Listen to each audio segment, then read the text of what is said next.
Here's how we can support all readers with using Seesaw's video tool to help them with completing assignments more independently.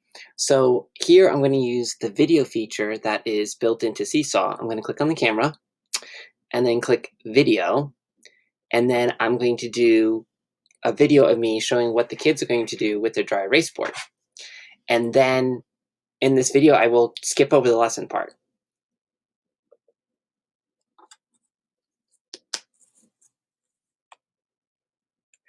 Hi, boys and girls. Today's an exciting day. We're learning another sight word. So I hope you guys have your dry erase boards ready, or you can use Seesaw here. So watch me. This all done. You can take a picture. If you did it on your board, take a picture of it and put it in Seesaw for us to see. All right. Can't wait to see your work.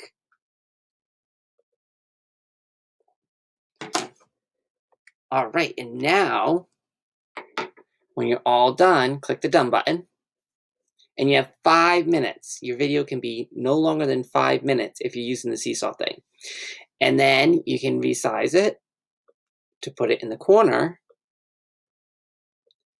And then what I like about this is the kids can hit play and then they can do it on the side. So I can hit play. Hi, boys and girls. Today's an exciting day. We're learning another sight word. So I hope you guys have your dry erase boards ready, or you can use Seesaw. And that is how you can use video to help your kiddos with completing activities on Seesaw.